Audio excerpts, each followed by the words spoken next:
Hello, ladies and gentlemen. I have messed up thrice yet, which means that 500 of you are patiently looking at me while I didn't really say anything at all, while I just blabbed into my microphone, which of course was not hooked up to the live stream. But of course, everything should be good now. Let's just double check. Good now. All right, fantastic. It's Day 9 Daily number 72, and I'm eagerly excited because today I have beta. I'm in beta. I have it. I got beta. Beta's on my computer. It's actually right over here. Look, I'll just give you a little sneak preview of it, just to let you know I'm not lying. Okay, now that's the game we're going to be watching. We'll come back to that in a little bit. So, as of now, I've played like 8 games of beta, like 6, 7, 8 games, something like that. Played them all with my friend Tristan because it was his birthday yesterday. And you gotta hear this. This is so sweet, alright? So Tristan, it's his birthday, and a plane crashes a mile away from his house, so he loses power, and like everyone in the area loses power, and his work loses power, so he doesn't have work that day. And they thought it was going to be coming back the following day, but it turns out it came on like at noon, and he logs in and he has a beta key, and he's like, because the thing is, he contacted his friend who works at Blizzard and was like, hey, you can hook me up with a key? And so actually that friend offered Tristan a key, and Tristan was like, yeah, absolutely. So then what happened is Tristan calls me. He's like, do you have beta? I'm like, I don't yet. I don't have anything. I haven't heard anything. I was in the BlizzCon group. So Tristan's like, well, let me contact my friend Dan, see if, he can hook you up. So he sends Dan this email, and literally within 5 minutes, I get an email that's like, Day 9, you've been invited to the beta. It's like Sean Plott, but people should call me Day 9 in real life. So I'm like, I get in beta. I'm like, oh my god, it's so awesome. And then Dan calls Tristan while I'm like at 90% download, and Dan says, hey Tristan, I'm sorry, but I can't get you beta keys until, some later period of time. I have no control over it right now, so I wasn't able to get you in personally. So it means that Tristan and I just luck boxed it up and we got beta. He just like opted in and they selected him, so that's like pretty awesome. So I'm in a fantastic mood. I've played only games with my friend Tristan again because it was his birthday. We were having fun screwing around. So what I want to show today is just like the only game where I had a plan, and it went way better than any of the games that I played, and I got raped. And I think my friend Tristan actually had a much better build than I did. So you can join me in the fun exploration. Look at I'm smiling. It's like so cool that StarCraft is right here. I can see it. Oh, that's so sick. But I swear to God, tonight I'm going to be playing like a bajillion games. Unfortunately, I wasn't able to play that many because I have stupid life concerns. But as many of you know, I'm in a game design program, so I pretty much just make games and do sweet shit all day. In other important news, oh my god, okay, you see this door? See this door? It's right there. That door that's always shut. Down that hall is my roommate Asher, and Asher's game just got released on Xbox Live Arcade. It is the Misadventures of PB Winterbottom. It currently has an 84 on Metacritic. Hope it stays up. So I actually played that for like an hour today instead of StarCraft 2. Yeah, seriously, I know, right? All sorts of exciting jank going on. So, yeah, go get the Misadventures of PB Winterbottom if you want to support me by supporting my roommate, and hopefully he will buy me a pizza. So we're just going to go over here to the main screen. Actually, we're not going to go to the main screen. I'm going to load up the map on the main screen. Didn't have that one loaded because, whoopsie daisies, I accidentally had, you know what, screw it, I'm not going to load up the map. I was like trying to deal with some technical difficulties and everything. So, no big deal. So this is me. I'm the festive pink Protoss pieces up here at the north. Let me actually rearrange my mic just a noodle here. There we go, fantastic. I dropped the video quality settings in StarCraft 2 to as low as they go, so you'll notice there's no shadows underneath these probes. And surprisingly, I like the way it looks at low more than I like it at high. Let me actually briefly change the resolution to high. I mean, this is all just random stuff, but this is what I was running it at. So, all this stuff, I have a little bit more issues, actually determining what's going on.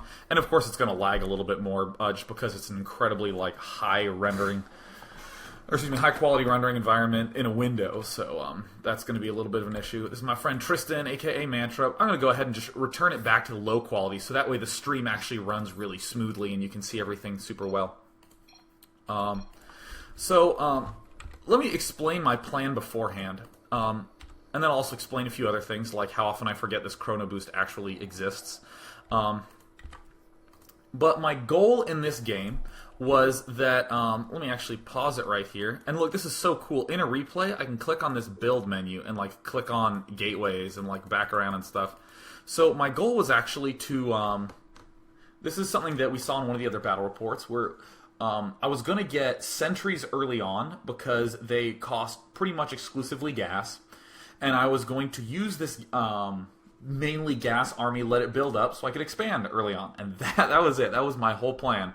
Then I was going to make a bunch of stalkers because they look like dragoons, and you know, that's just like standard StarCraft logic. What one unit can I just make only that of, and I'm, you know, okay. So, we're going to see how it doesn't turn out so well. I've been actually playing on fastest. I'm actually going to do, it goes faster times 3. I'm actually just going to leave it right at this faster. So here's me throwing down my pylon.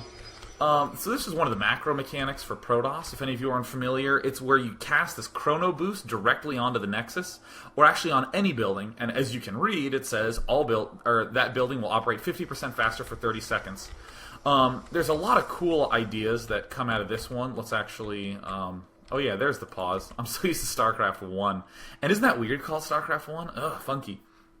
So immediately the sorts of things I think when I see this is, hey, maybe I don't really have to early expand so much. Or if I do focus on some sort of early expand, maybe I'd want to save my chrono boost for my gateways so I can get more units when I early expand. That would make my early expand safer. Actually, I never thought of that. Actually, that came out just now in the process of trying to articulate how sweet StarCraft 2 is.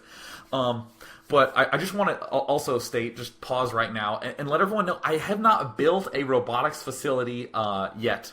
I built it in this game to get an observer, but other than that, I know none of those units. Really, I've limited my brain to just the gateway right now. I'm trying to wrap my head around that, but we can still see that we're starting to get some strategies emerging just by thinking about these one at a time. So there's a few thoughts I had about this chrono boost. The first one is obviously just click on this Nexus and you'll get minerals faster. So as I was saying earlier, that maybe makes me think, wouldn't want to necessarily rush for an expansion, because I can just chrono boost on my own Nexus, get a whole bunch of probes operating there, and then I'm in good shape. Let's say I did want to do an expansion. Let's say we're playing Protoss vs. Terran in StarCraft 1 and I want to do a Nexus on 12 or something like that. With this chrono boost, if I build my gateways, I can chrono boost them to get a bunch of units out to defend that early expansion. I'm starting to really like that idea. That seems really cool. Also, chrono boost on an upgrade. What if you save up until you're at like 100 full energy on the Nexus and you just cast chrono boost on the Forge 4 times in a row, so that way you get the upgrade to go as long as possible. Or excuse me, as fast as possible. You can have some really cute, fast timing rushes with that. Something that I'm going to be researching tonight is just looking at the health of units and see how much damage increase they get when you get an upgrade. Because upgrades are good because they make your things do more damage. That's how most people understand it. But in reality, upgrades are good because they cause you to kill something in fewer hits. And we generally call that critical upgrades if it's super important. So Terran vs. Terran, a critical upgrade is +2 damage on your tanks, because I can kill your tanks in 2 hits instead of 3. Incredibly, incredibly important upgrade.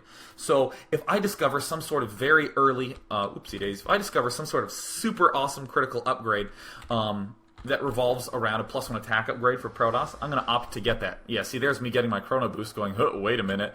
And I'm like forgetting to build a gateway. Oh yeah, everything's E. Look at this. Warp and probe, that's actually E to warp in a probe. Every button in this fucking game is E. It's like the everything button. Siege your units, hit E. You want to make a Marine? Pretty sure that's E too. Most things are E. It's kind of nutty. Oh yeah, I should pause and briefly state the structure of this map. So you have a ramp right here, and I have a natural expansion here, but look at how open it is. I mean, I kind of have a choke here, but there's just this wide-ass open space here. And then there's like a big ramp here, but it never really comes up. It's never really that important in this particular game. If I were early expanding, I would definitely use Chrono Boost to try to get those gateways to be defended properly. Or excuse me, to get this Nexus to be defended properly with having a lot of gateway units here. And here I am. You're going to see me teching in just a moment, except of course I keep forgetting to do stuff. I literally have hit P 1,000 times in this game to build a probe, and then it just like didn't build. And I'm now remembering that assimilators are not 100, that they're actually 75. So, you know, just throwing down 2 of those, because why not? It's not like I know how to play this game. But, so again, I just want to restate, I have a very simple plan. Use these gas units in the form of sentries, so that way I can expand here with all that stockpiled money. Tristan's just going 2-gate, because he is a friggin' baller. I had to define the word baller today to this fine gentleman who I met in the production program. I think he's in his 40s, 30s, something like that. Yeah, he's like, what's a baller? Is that like a rock star? I'm like, a little less than a rock star. up at quite to that level. It's a little bit easier to be a baller, I think, than a rock star. But, I digress. And I'll be talking a little bit about the mechanics in this game that are pretty neat. Here's my scouting probe. You're going to see me let it die because I'm awful. I did briefly want to say, just now it dawns on me that the lag feels great in this. I've literally had no experiences with some sort of horrendous lag getting in my way. My units seem really snappy and responsive, so mad props to Blizzard for making it, at least right now, feel like Icy Cup type latency. And see, I'm getting my second gateway now. I'm getting my cybernetics core, which I just opened up this tech tree in the middle of the game. I'm like, all right, sweet. What does it take to get sentries? All right, cool. Cybernetics core. Back to the game. I mean, seriously, it's like so funny because they have this little APM chart up here, where you can see each other's APM. So I'm pink. I'm at 61 right now because I'm doing some serious, menu opening and shutting micro. All right, let's turn this off before my cheeks turn too red. So there's my cybernetics core, and then I start building a sentry at some point, which I also believe the hotkey for a sentry is E. Everything's E.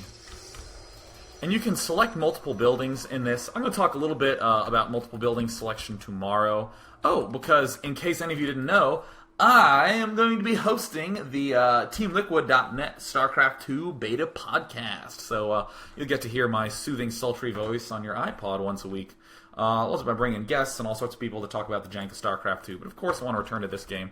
The sorts of learning that I'm doing in this. It's just so fun to be learning. So Tristan, he's like throwing down the other two geysers. He wants to do a little bit of junk with his zealots early on because, they long for combat. And so there's a handful of things that I'm focusing on in this game. One is my very basic build of my sentries. And notice right now I'm getting enough money to actually build sentries. And actually, I think I should have positioned them here, and I'll come back to that. But I have now enough money to be building some sentries. In particular, I'm getting enough to be building a Nexus. So that's pretty cool. So that seems to be, going pretty well. Probably want to try to get a way to get my core up earlier. But also I can upgrade these gateways into warp gates, which means that I can transport units anywhere where I have power. So of course you start thinking, well, maybe if I built a pylon over here by him, I could start transporting stuff in there. So my friend Tristan, fortunately, just does not. He doesn't even notice that this Nexus is here. And because I'm kind of horrible, it took me an incredibly long time to build my second set of sentries, but, no big deal. I'm forgetting pylons. Well, I'm not really forgetting them. I'm just hitting BP to build them. I'm like, oh, look, my food cap. Then I hit BP. I mentally cross that off. And, of course, when you mentally cross something off in StarCraft, it never, ever, ever gets accomplished a second time around. So I see these guys come up, and watch me, I'm a badass, deflam, throwing down a force shield. That's actually very difficult to see, because my video quality is so low. But of course it's to smoothen up the stream. But yeah, this was my goal. I was going to throw down these force fields here, so that way he couldn't actually get up. And I was a little bit braver with my sentries than I should have been, because Zealots have 60 shields and 100 life, and these sentries are just like 40-40. So I see this and I'm like, shit. But then I trap one because I'm awesome, because I'm pretty much the best player in the universe. I'm liking what Tristan's doing a lot more. He's just teching straight towards the Templar Archives. Looks just like sort of the standard, standard Dark Templar rush. He's going to be expanding here in a little bit. But, I'm still trying to sort out what should I be doing at this point. I can't transfer my probes because the F keys... Oops. Accidentally scrolled the window. Yeah, the F keys do not exist in StarCraft 2. You cannot screen hotkey in StarCraft 2, which is really, really, really, really difficult. Fortunately, the fine gentleman from Blizzard, who is Tristan's friend, who we spoke to last night, who actually hung out and was watching this game, we were just constantly being like, oh man, just need screen hotkeys. So, just some little random tangent. We'll be talking a little bit more about that tomorrow in the podcast. So, I'm making sentries, and I'm figuring I can keep making these sentries because this will give me yet more money to build the gateways, but it's just not really... my sentries are just so weak, so I'm being real bold. I'm being, over bold here. I'm not making any probes again because I'm horrible. I wanted to. And then I'm, trying to micro, but here I am losing them. Trying to do something cute, but they don't quite move fast enough. I'm so cool. But notice how my macro is slipping up. This is bad. I mean, I want to improve this, but I'm just so uncomfortable with the feel of the game. It's kind of hard. So, for instance, all of these right now are hotkeyed as one group. I mean, it's. Oh, I guess only 2 of them are hotkeyed. There we go. Yeah, I have all 4 hotkeyed to control group 4, and I'm having a little bit of issue building comfort with that. I'm just researching +1 because I figured this is the little bit of learning I actually did in this game. So my plan was to take this expansion, but we saw that these zealots clearly just could have killed me like immediately. So I know that if I do this sort of sentry opening, an expansion is just really not that safe early on.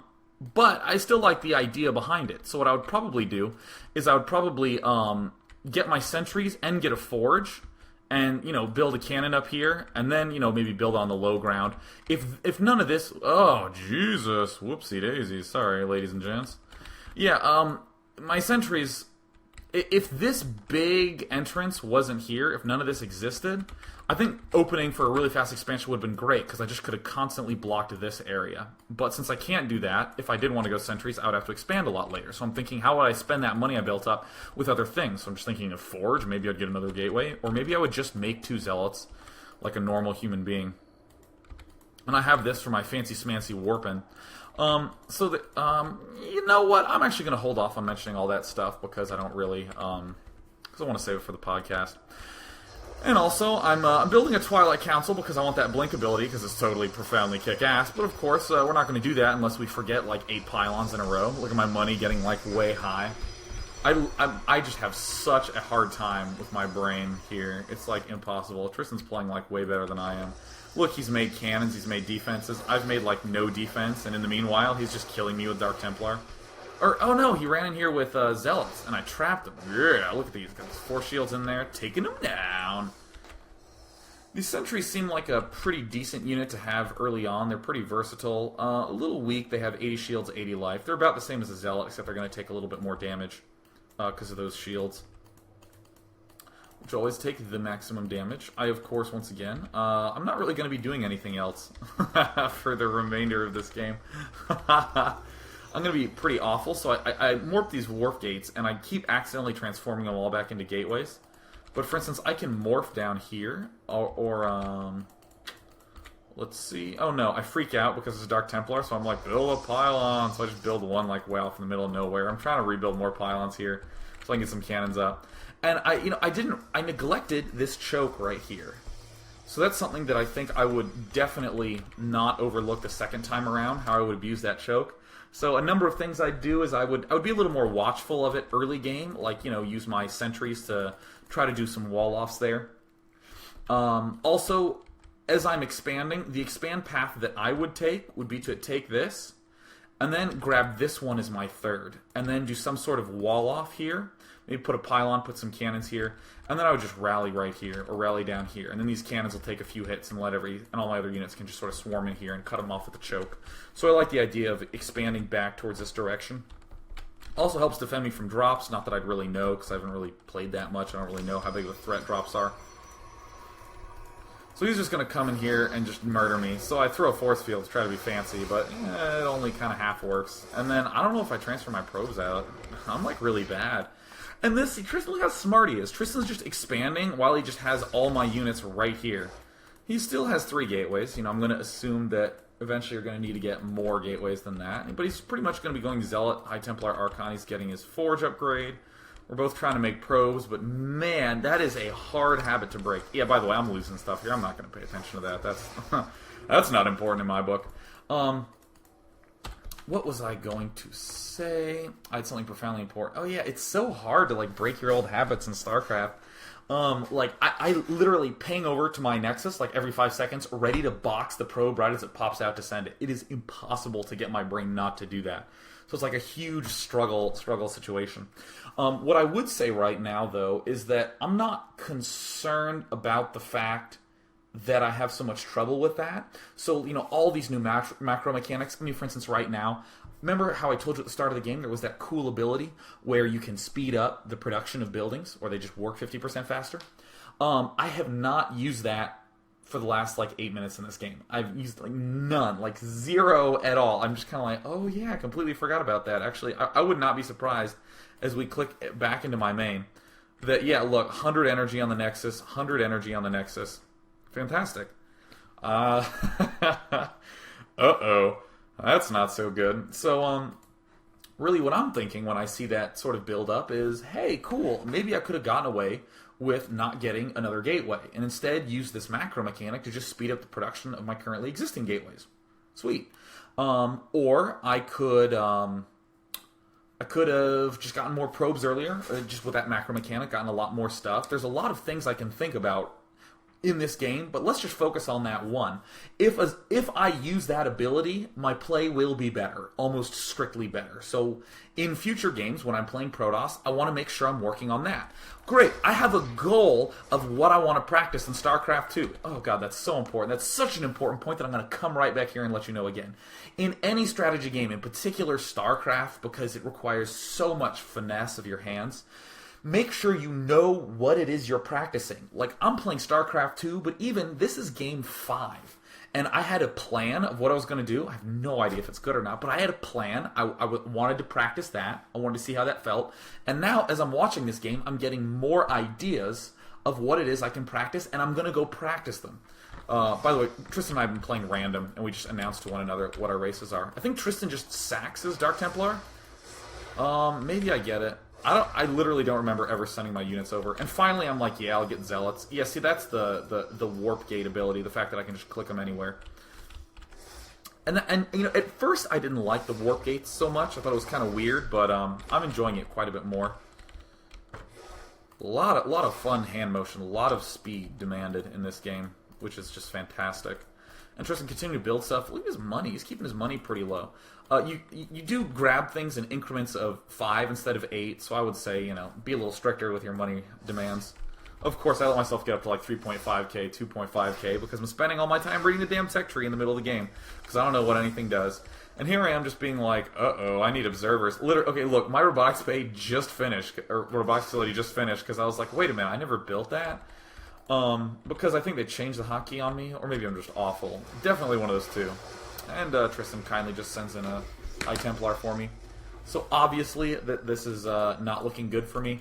One thing I'm also noticing right here, from the very moment that these guys came in here, I really haven't done anything with these units. Actually, I haven't really done anything at all. I haven't even scouted.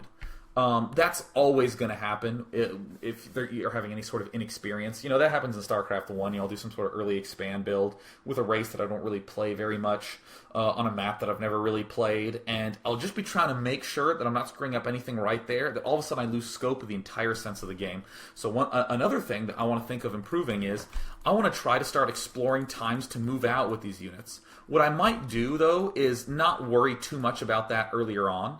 Like, I might just worry about trying to get this build set up, and then later on I would experiment with attack timings. Completely reasonable thing to do, and there's no reason that I can't practice these in multiple games at once. Oh yeah, forgetting pylons again. Thank God we can morph those in 3 at a time, because once again, BP does not build pylons, it's BE. I think I expand here? I don't know. At this point, this is the part where I was like, my God, passivity in a game that, you know, rewards aggression so much is horrible. Why have I not decided to attack? So you'll notice that I've had these guys here for quite some time and literally just never did anything with it. So Tristan's adding on some more gateways. I'm tempted to just say that, you know, building placement's not so important in StarCraft 2 because you can just select all of them at once. Don't even need that organization. So here I am charging with my sentries and I'm like, wait a minute, get in there, zealots. And I'm doing also a poor job of using the abilities of these guys. I haven't researched this charge ability for these zealots. Yeah, look at Tristan just charging up to me. Just absolutely raping my soul. And of course, look at the poor organization that I had right here. That's one of the other things that I'm going to work on a lot is attack organization. We'll talk about that in just a sec. Or talk about it in depth and in broad sense in just a sec. But notice how all my sentries over here, my stalkers, are just attacking random junk over here. And my zealots, as we're going to see, let's actually just slow this down a little bit. Yeah, I mean, my zealots have just been eating it. I have better upgrades, though. I'm 1-1, and he's 1-0. Ho-ho. But yeah, I mean, and look, I still have more stuff here that haven't been involved in battle, and I'm just like, come on, guys, come on, get in there. And then all of a sudden, I don't really have any units anymore holding the front lines. So I'm like, uh-oh, you know, he's continuing to charge at me. So I'm like, blinking out of the way. So I'm just going to speed it up a little bit. You know, hear me. Look at me. I can micro, baby. Yeah. I'm trying to micro a little bit too fast. And I'm like, wait, who am I running from? Oh, taking him out. But yeah, so one thing that consistently I'm having trouble with is just treating my army as a bunch of individual components. And you know what? I think that's probably going to be the biggest concern of every player who's trying to get good at StarCraft 2. Because you can select every single unit that you own. Because you can select all of them. It's so easy to just blob it up. Just to box them and be like, go, you know. And they have things where you can like tab through your one control group. And I think it's actually going to be very useful to split them up into 3, 4, 5 groups or something like that. So you actually have much more fine control. And, you know, StarCraft players are going to absolutely love that, you know, because they'll have, you know, so much comfort just manipulating the keyboard interface. But I'm already feeling the fact that because I can select everything at once, I'm just very sloppy with my control, and I'm not boxing little groups and rearranging them in the way that I should. So now I'm trying to do some stuff. I'm trying to target fire the Archon. God, I keep clicking that. Sorry. I'm such a little spam monkey. Rearranging it a little bit. Oh yeah, look, and now I'm expanding. This is classic one-at-a-time syndrome. Alright, my attack's done. Cool, what else am I supposed to be doing? Oh yeah, expanding. And here I am sitting pretty with my 700 minerals. I'm still only making sentries, because why not?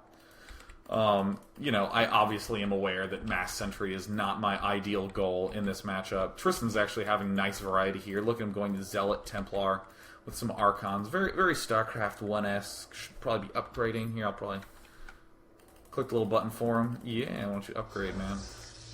And he's, you know, doing to build pylons, building pylons and cannons, being a, you know, normal human being. And I think I just took vision off myself. I don't know how I did that. Oh, cool! I can change cameras. Man, this replay interface is sophisticado. Which, as you know, is a mix between something sophisticated and an avocado. And I just blinked because I could. And then in a minute, you're going to see me really need it, and I can't use it. And I'm just like, uh-oh. Oh, no, this isn't the part where I wasted the blink. So I'm trying to do some damage with it. And, you know, this is something that's really cool. Look how quickly units destroy buildings. That fell real quickly. Oh yeah, so I think I blink over in this direction. I was like, yeah, and then he just cuts me off this way, and I'm like, uh-oh. Oh, and then there's the storm. Oh yeah, let's move now. Whoopsie daisies. You can just see my reaction timing's quite off with this. It's just such an unusual feeling to be able to control everything at once. And units just move quickly in StarCraft 2, so that's something I'm going to need to get used to. Yeah, there's the blink that I so desperately needed. But I'm microing, baby. I'm stretching my resources thin. And then I'm going to try to expand here. Do I get him? I don't even remember. Tristan's just continuing to, you know, macro it up. He actually hasn't morphed any into warp gates. He's just stuck with a straight-up gateway. And he's just going to try to do some jank up here, which I just will not be able to deal with. And I think this is going to be a really useful tactic anyways, is just getting in big confrontations and then attacking in multiple locations with speedy units. I mean, absolutely essential, I think, to any good success is just abusing the terrain. I mean, there's this backdoor that I've really kind of ignored for the most part in this game. He's just going to exploit the shit out of it right there. So, obviously, I'm going to do... Once again, I have more reasons. I'm going to be, like, watching this a lot more thoroughly in my future matches. And I'm tempted to say, you know, I should scout out to these Zelnaga watchtowers, but I don't really want to have 9,000 things to think about. Yeah, here he is, just killing me off. And I think this is pretty much where I'm like, whatever, good game. GG, look, I'm doing it in caps because I'm so polite. And, oh yeah, I want to show you this. Look, I just click back here. Replay, rewind. Alright. Oh man, that is just so sweet. I literally never need to use YouTube anymore when I'm analyzing StarCraft 2 games because I can just go back. Oh. So, you know, I'm going to go ahead and wrap that up and just go ahead and unlock the chat settings. That way people who want to ask questions can go ahead and do that. Again, I would never consider myself a big expert at this point because, as you note, I have played 6 games and read the tech trees. But I still have a lot of things that I have figured out that I want to work on. So, for instance, I don't want to take this Nexus too early. Here's what I was mentioning earlier on. You're going to see me take this Nexus, and see these guys right here could have easily killed it off. I only have 2 sentries. And I'm able to defend this adequately because I just throw down a force field. Yeah, no problem. And Tristan tries to get up. Haha, shutting him down. But still, I can see very clearly that this could not have happened so early. So again, if I cancel that, maybe I want to do something a little bit cuter in my base. Maybe get another gateway, maybe, you know, do something else. Or maybe I can just use this, the Hooker Booker, whatever it is, the Chrono Boost, to up the speed of these gateways so I can get these sentries out faster, so I can defend this Nexus more easily. But of course, then that begs the question, what about a rush that uses the Chrono Boost? I don't know. Something interesting to think about.